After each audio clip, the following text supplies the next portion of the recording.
A very good morning, dear students. Today we start a topic, principle of effective communication.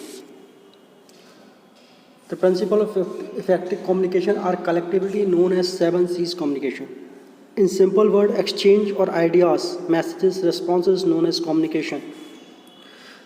Any method communication like words or oral, written, pictures, etc. can be used to communicate.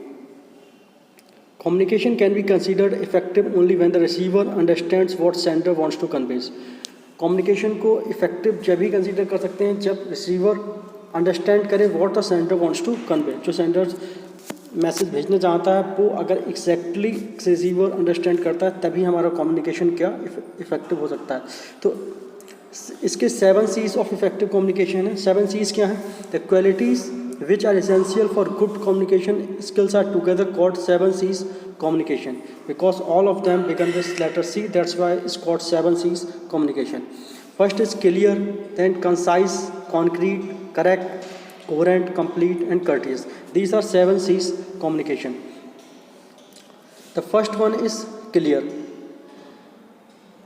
The clarities of ideas much to the meaning of the message as far as possible. Simple language and easy sentences construction should be used.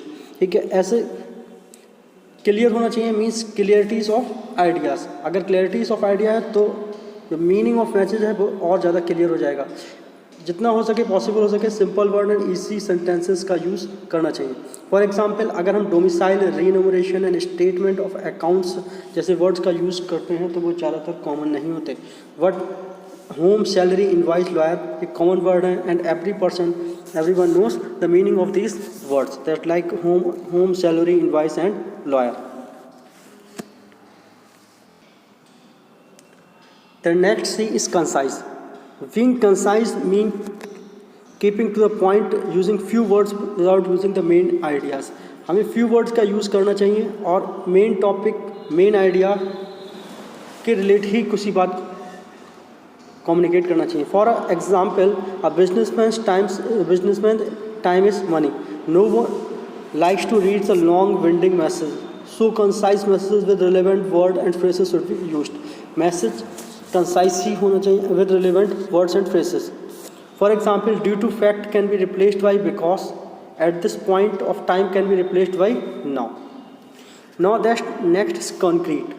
Concrete and specific expression and must be in place of vague and abstract expression. Concrete and specific expression का use होना चाहिए in place of vague and abstract expression. The fact and figure presented should be specific and correct. जो भी fact और figures present की जाए वो भी कैसी होनी चाहिए? Specific and correct होनी चाहिए, confirm होनी चाहिए. The next C is correct. Effective communication is determined by the correct use of grammar and appropriate words. Effective communication जब भी हो सकता है कि ग्रामेटिकली सही यूज़ किया गया हो, अप्रोप्रिएट वर्ड्स का यूज़ किया हुआ, अदरवाइज जो मैसेज होगा वो वैग्यू या फिर क्लियर नहीं होगा. A situation in which listener is forced to check presented fact and figures not arise. Next C is coherent. Any effective communication required words to relate to the main topic. कोई भी effective communication जब भी effective हो सकता है जब भी वो मेन टॉपिक से रिलेट करता हो. Professional communication is always comprehensible and logical. The next C is complete. A complete message includes whatever information the receiver wants for action to taken. For example, this is a reminder for the meeting will be held tomorrow and cannot be considered to be complete message as it doesn't provide complete information like agenda, time, place, etc. ठीक है, अगर कोई information दी जा रही है कि tomorrow कल meeting है और उसके केवल इतना कह दिया गया कल मीटिंग है बट ये नहीं बताया गया उसका एजेंडा क्या है, टाइम क्या है, प्लेस क्या है, तो ये क्या इनकम्प्लीट इन्फॉर्मेशन को शो कर रहा है. तो जो भी इन्फॉर्मेशन है वॉट एवर इन्फॉर्मेशन हमें देनी है रिसीवर को वो कहनी होनी चाहिए, कंप्लीट होनी चाहिए.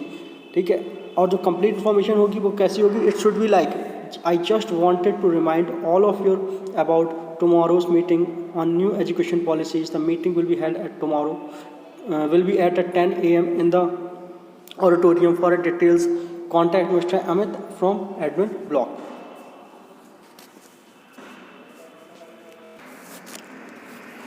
The next C is courteous.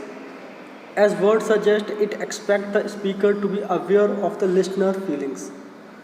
ठीक है, इसमें क्या होना चाहिए कि ध्यान रखना चाहिए कि speakers to be aware of the listener feeling, जो लिसनर्स हैं उसकी फीलिंग्स को भी स्पीकर को पता होना चाहिए. In business communication we expected to be polite, friendly and honest.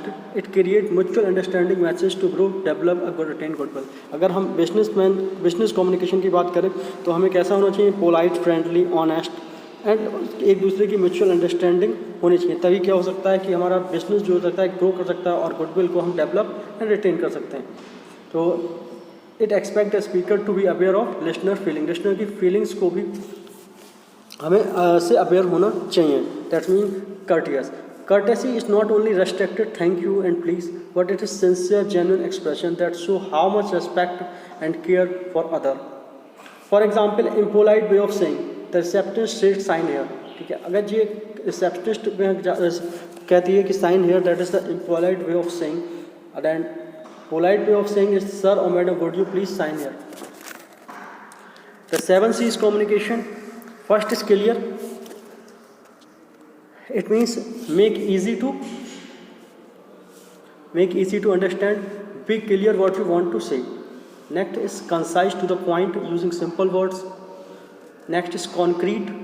Fact and figure should be clear and should be confirmed. Next is correct use of grammars and spelling. Otherwise sentence is not meaningful. Next is coherent. What is the meaning of coherent? Logical and smooth. Words should be make sense and relate to the main topic. जितने भी words और sentences हो वो related to the main topic होने चाहिए. Otherwise जो meaning होगी sentence की वो clear नहीं हो पाएगी. Complete. The include all required information. जितनी भी information requirement हो वो सभी होनी चाहिए. Otherwise communication क्या होगा? Incomplete होगा. कर्टियस, हमें ये पता होना चाहिए कि हमें किसके सेंस में जो हमारे लिसनर्स की फीलिंग्स क्या हैं इसके बारे में अवेयर होना चाहिए. उसी वे से हमें क्या करना चाहिए? टॉक करनी चाहिए या कम्युनिकेट करना चाहिए. Being polite and friendly and respectful and honest to the speaker. Next 7 extremely effective C's are together power packed approach that helps in effective communication. 7 C जो effective C's are together power packed and approach that helps in effective communication. ये 7 C's मिलकर एक effective communication approach को में help करती हैं. एक communication में speak write fluently, what C of C must be factual, thoughtful and courteous and correct complete in the communication process. कोई भी कम्युनिकेटर क्या हो सकता है? फ्लुएंट हो सकता है लिखने में, राइट स्पीकिंग में, राइटिंग में. बट शी और ही मस्ट ऑल्सो बी, ठीक है, उसको फ्लुएंट तो होना ही होना चाहिए स्पीक एंड राइट में, बट ऑल्सो भी factual, thoughtful, courteous and correct complete the communication process. ये सब भी होना चाहिए. Thank you for the session.